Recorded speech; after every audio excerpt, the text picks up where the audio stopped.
Hürmetli vatandaş, bugünkü leksiyalarımız yakın muhakemeni siz bilen bile elip barımız. Bu muhakeme, kandak muhakeme desiniz hazır çıkıdı. Hazır çıkırımız mezmununu. Ma toxtamay vatı gördünüz mü? Bugün Çislağa, 2023 yıl 2. ayının 26. günü hürmetli vatandaşım. Bugün Çislağa 26. haftaki yakşembe. Yani sizler söz deydiğen yani hazır sizler bilen elip barıdığın muhakeme mındak. Nimişka Reis Xi Jinping Moskvaga berişni haber kılanmay vatıdı gezitleri. Nimişka özü bir noktada cüret kılalmay vatıdı Moskvaga berişka. Nimeden ensire vatıdı, nimeden korku vatıdı. Yaki kıltak düşümendemdi, yaki nime. Bu nersine bir cümlehay özü bilmesi siz bilen biz hatta taşkar dünyadaki hiç kandak matbuat bunu eğiz gelip hakkını yok vatandaş. İsiniz olsun bir hikayeni sözlep bireyim ben sizge. 1950 yılı esli 12. ay 49. yılı 12. ayının 26. günü de Mao Zedong özünün tuğulgan günü de Moskvaga ziyaret yetip geldi. Yetip gelip de Stalin bilen görüşmeyle Moskova'nın sırtındaki başka bir yeri elip verip yani şu KGB'nin oraları boz gerek bre. Tarafı boz gerek. Mao Zedong'u toluk bir ay 30 gün nazarband kılıp koydu vatandaş. Şöndünüz mü? 26. günü Moskova'ya yetip bağlan Mao Zedong bir ay sulap koygan bolsa 2. ayının 14. günü söhbetke olturdu, doğru oldu. 2. ayının 14. günüden başlap kelişim imzalaş, Roskhtay şartnamesi imzalaş oltadı. Aralıktıki 10 günde bunu sözleşti deseniz doğru buldu. Şu vaxtada Cungo hükümeti hiç mi diyemey, dünyaya vakırap çıkanmay, bizden daimiz Mao Zedong kani dep eğizden çıkaralmay, ya matbuatki ilan kılanmay, muşundak turgan bir şaraitte Amerika Koşmuş Ştatlarının devlet işler katibi açsın, bütün dünya akbarat ilan kılıp, Mao Zedong Beijing'den berip Moskova'da nazarband kılın dediği haberi tarqattı vatandaş. Şunun bilen dünya bu tatıp gitti. Stalin'in aldığı kirdi haber kirgendeyken Stalin nemi dediğinden bu belki meskarıda Mao Zedong degen kaçan kelgeni diyeyim Moskvaga dedi. Vatandaş bana Asya, Cungo ve kim bilişten katiyen nazar Stalin'in aldığı ordu muşinçilik. Rusya Bolşevikler Partisi orundaki ordu muşinçilik vatandaş. Şununla açısın haber ilan kılıp bütün dünyaya Mao Zedong'u Stalin'in nazarband hanesinden kutuldurup çıktı. Andın söhbetke olturup 2. kıtımlık Roskhtay şartnamesi 2. ayının 14. günü de imzalandı. Bu şartnamını imzalaşka bizden rahmetlik rəhbərimiz Seyfettin Əzizini elip badı ötkəndi dedik, sizi köydüğünü torbettirdi. Süretme bu vatandaşlar.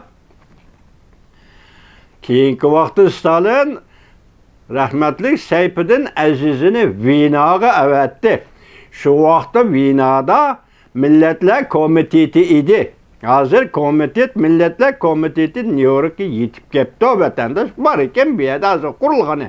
Bize haberimiz yok, kurulmuşsun Birleşken Devletler Teşkilatı'nın. Şundak değil, muşu tarihte esligende Reis Xi Jinping Moskvaga berişke cüret kılalmay vatandı. Yaki Rusya bilen Xitay oturusu imzalangan şartnamıla aşkarı bolup gitdi. Bu doğruda bir gep oturuğu çıkıdı dep koku vatandı ben bilmeyim vatandaşım. Sizge tahlil kılıp bir vatandı. Çünkü bu aralıkta Uygur meselesinin kandak terakki kılıp kilovatkanlığını görüvatsız. Vatandaş Uygur meselesinden kandak terakki kılıp kilovatkanlığını görüvatsız. Mesela ötken yıl 11. ayının 2. günü Uygur meselesi, Uyguristan meselesi. Milletler Komiteti'ye kelip toxtadı.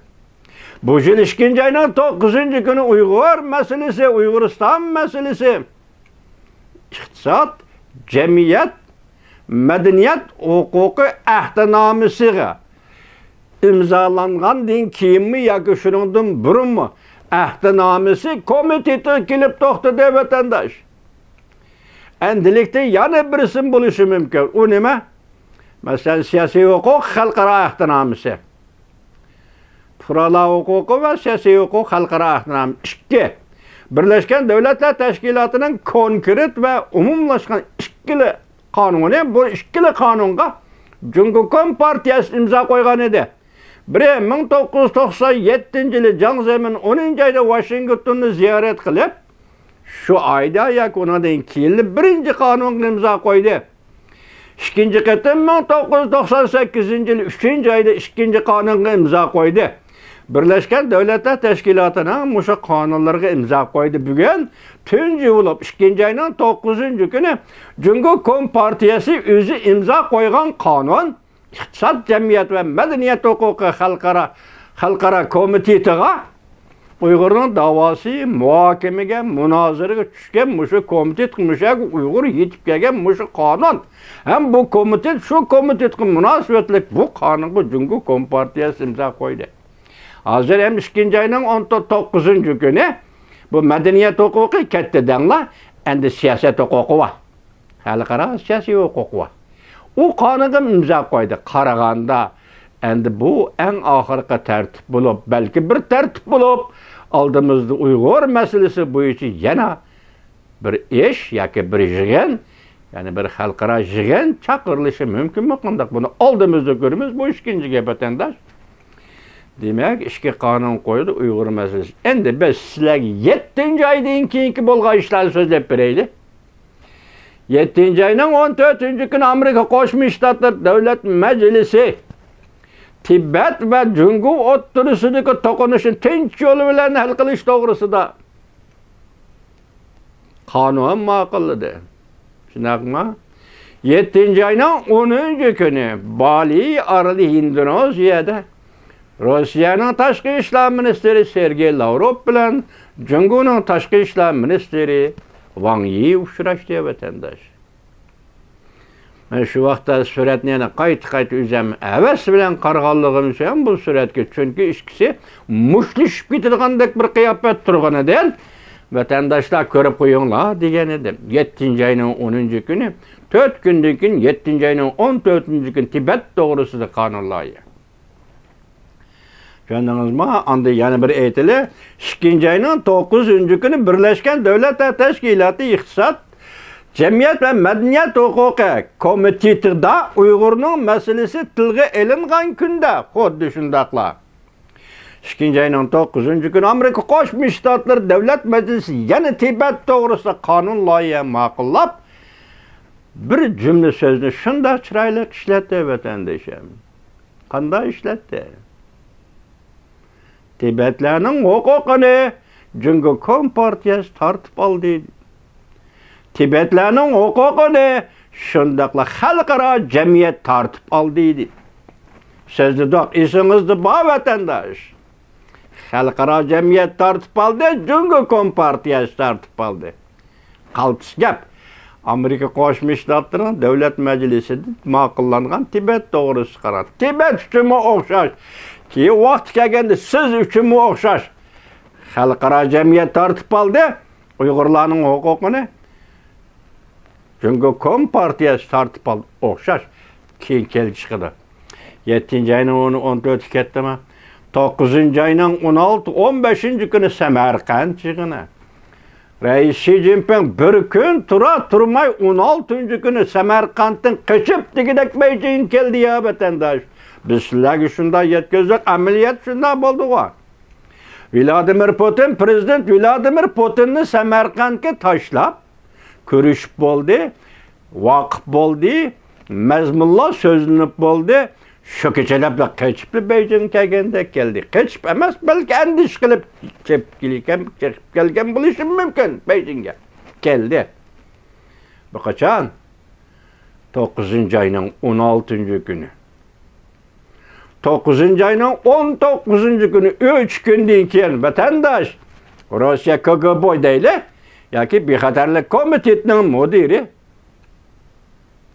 Patilishov Beyjingga keldi. Beyjingda to'xtamayla sobiq davlat diplomatiya amaldori yangichi Patilishovni Pujanga elib ketdi. Bu yerda nemishqa Patilishov Pujanga bordi? Nemishqa Sergey Lavrov Go'ju o'lkasining Go'ju shahriga bordi? Nemishqa Beyjingda suhbat o'tkazmaydi? Masalan, shunday ishlar. Agar Beyjingda suhbat o'tkazilsa, o'tirib qo'yilgan masala, mayli Uyg'ur masalasi olsun, mayli Tibet masalasi olsun, o'tirib qo'yilgan masala davlat darajalik masala bo'lib qoldi vatandaş.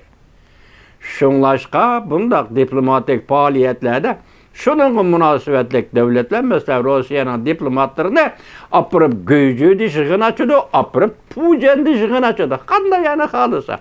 Bu keti deyli.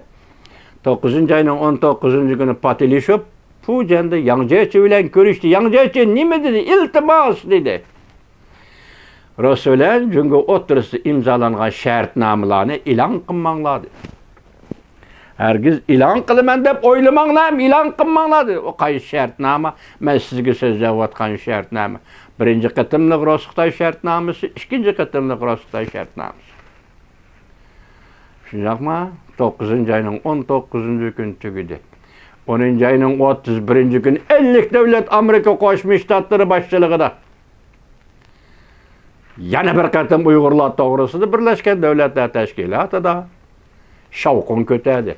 Undan biri 10 ayının 6 günü Birlashgan Davlatlar Tashkilotida.